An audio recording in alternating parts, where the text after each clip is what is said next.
Hello everybody, how you doing? Sorry for the dark video. It's about 6 o'clock at night. It's overcast. It's getting dark out. I'd walked out in the backyard. I heard somebody hammering and my neighbor was working on his fence, so I went to give him a hand. I got some screws out of the garage and a drill and a few other tools. And the wife screams, "Quick, come quick!" I go running in the house, and they use that PEX pipe in the houses now. And I hate that stuff. I never really cared for it. Everybody says it's supposed to be great and what have you. Let me turn the light on, see if that helps. There we go. The damn PEX fitting, a T-fitting under the sink, exploded, and hot water is just blasting out. The entire kitchen floor is full of water. She's got every towel we own thrown down trying to dry it up. I ran out and shut the main off to the house. You couldn't see anything because obviously it's under the kitchen sink, so you've got dish soap under there and everything else. So you couldn't really see anything until I got the main water shut off. And I'm on my way up to Lowe's. I don't normally give store names. I normally say big box, but I'm on my way to Lowe's right now because they got a fella there. He's a Jamaican fella, and I'm hoping he's there tonight because this dude knows plumbing. And I've taken several photos. I want to do away with the PEX. I'm not going to be able to tonight. I don't have the time. I just got to get a patch to get it fixed tonight. I'm going to ask him what he thinks I need to do, and then I'm going to talk to him about what needs to happen to eliminate the PEX. I'm going to start systematically removing it from my house, and I probably will put copper back under the house, and I'll sweat the fittings, and I'll do it the right way because I never trusted this stuff. I had one over the winter time. It's already frozen on me, and it swells up, and I was nervous that the swelling would make the PEX line weaker. They say, oh no, it won't do that, but I don't trust that.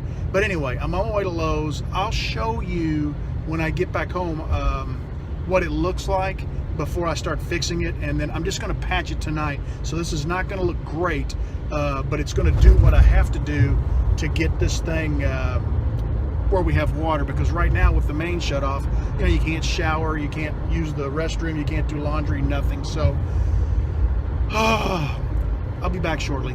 I promised I'd show you what happened, and you can see the feed line for the hot water comes in here, and there's a little ABS T, and that T basically just exploded. The whole right side came out of it. So what I'm going to do is I'm going to replace it. Here's what I've got. Currently there's a shutoff right here for the dishwasher, and there's a shutoff right here for the sink. It's not going to be a big deal if I don't have individual shutoffs. If I'm working on the sink, it's not a big deal if I kill the dishwasher, and vice versa. So I bought this fitting. This is a gator grip fitting. I'm not sure exactly, that's what the guy at the hardware store called it, but essentially I'll cut this off, the PEX, the main feed in. This will clamp on there. And then I've got a T-fitting here which will attach to the top of this, and I can attach, this valve will be removed and this valve will be removed, and these lines will attach directly to this T-fitting, this brass T-fitting, and feed the sink and the dishwasher. One of the first things I'm going to go ahead and do is remove this valve and the valve down there, just to get all this excess stuff out of my way.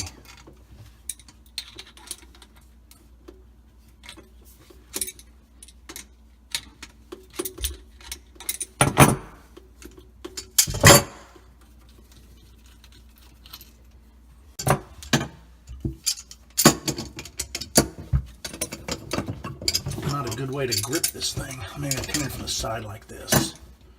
There we go.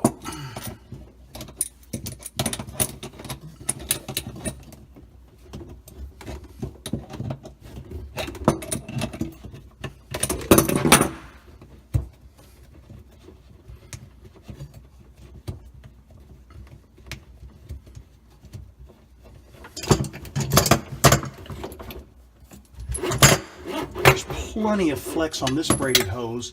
The braided hose from the sink doesn't quite have the distance to reach down here, so I'm thinking if I raise this PEX up a little bit, I'll be able to get onto the top of the brass fitting, and then I'll feed this one out of the side, so I should be in good shape. That does leave a little bit of tension on this braided hose, but I don't really think that's going to be a huge issue. I need to cut this PEX off right below this fitting, and I don't have a cutter, a specific cutter for that, so I'm just going to use a flush cut saw. It should cut fairly easily because, you know, it's plastic.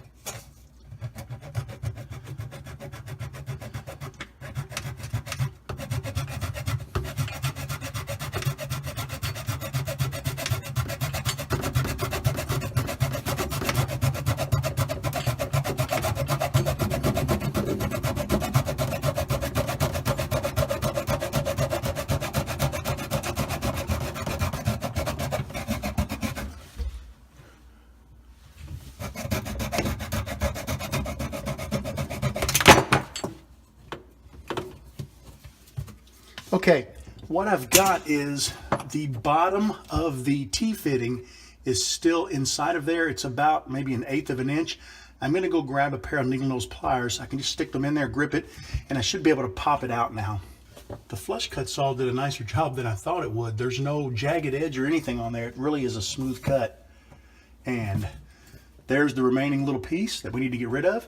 I'm ready to attach my fitting. This is a pressure fit fitting. This little piece of plastic will go inside the pipe, and then you press it on until it stops. We will then close the valve and turn the water on and verify there are no leaks. Once we've verified there are no leaks, we can go ahead and attach the lines to the sink and the dishwasher.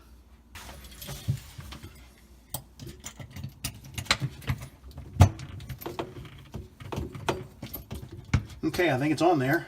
Let me flip that off. And I'm going to run outside and hit the power. Try to hit the water, not the power. Let me wipe the any dribbles up that have come out of the lines as I disconnected them, because I want this to be dry so that I can verify there are no leaks. And I'll be back in a moment and we'll see if she leaks.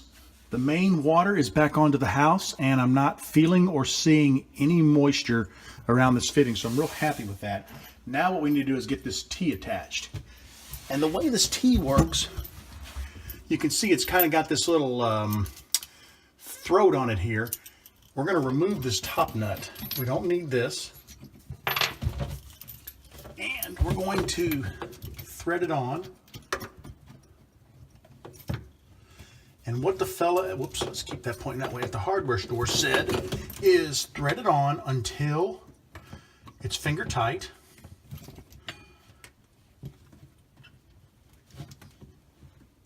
There we go. Then he said, give it about 1/4 of a turn with a wrench. So, let me get a hold of this.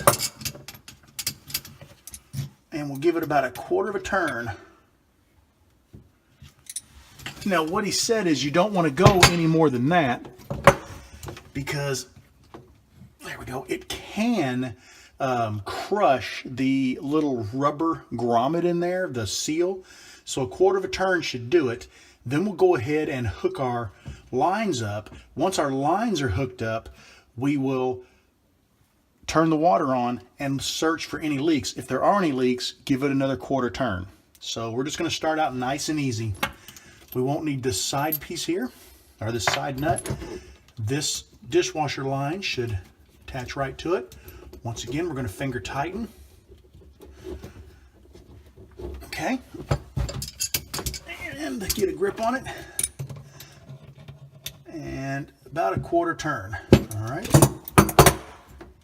Actually, I can still turn it with my fingers, so that seemed like it was awful easy. Okay, perfect. Last but not least, we've got our water line to the sink, and I need to look up there because I've got this, there we go.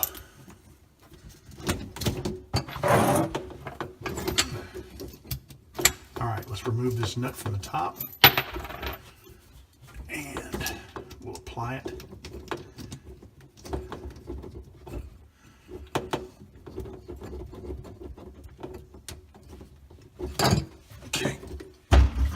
It's always tough when you're working under a sink because there's just not a lot of room. All right.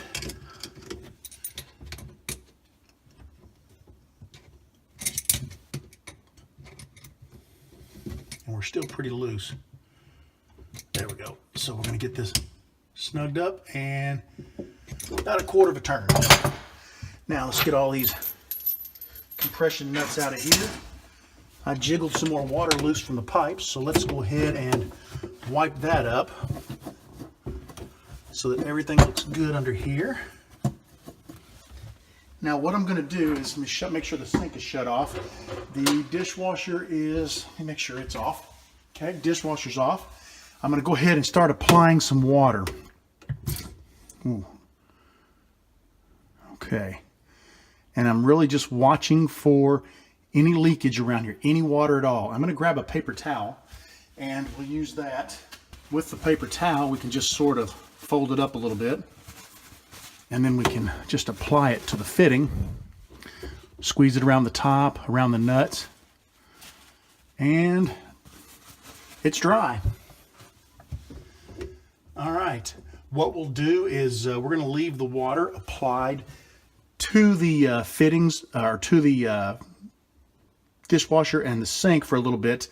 We'll periodically check it over the course of the next hour or so, just to make sure no leaks develop. And when we're comfortable that there are no leaks, I'll go ahead and put the tray back in here that that all of the stuff sits on, and we'll call this job done. Well, I'd like to thank you for joining me for this little plumbing fix. Apologize for the beginning of the video. I know it's really dark, and I know I was kind of rambling. I was actually really frustrated and aggravated. But the guy at the hardware store was really good. I showed him my photos. I explained the situation. He's the one that gave me the idea to go with that particular valve, a single valve. And I really don't think that's a big deal because, the two items are 3 feet apart. So if I'm working on one, it's not going to be a big deal if the other has to be shut down for a few minutes. I still think, I spoke with him about it, I still think that we're going to have to go through and replace a lot of fittings in the house.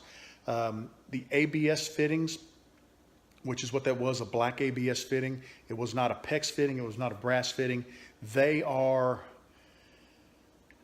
They're just not going to hold up as well as brass. So I think the first thing I'll do is buy a bunch of brass fittings, and anywhere I can get to, I know there's probably in the walls, there's probably T's I'll never be able to see or get to, but any fittings that I can get to, I'm going to go ahead and buy brass T's. They're about $6 a piece, and I'm going to replace the T's or the elbows, whatever. I'm going to get rid of the ABS, and I'm going to replace them with brass.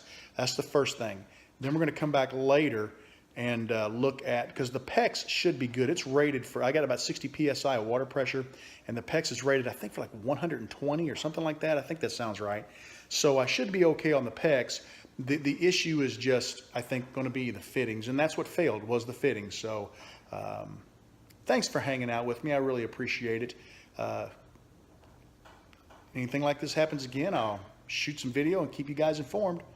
I appreciate you watching. Take care.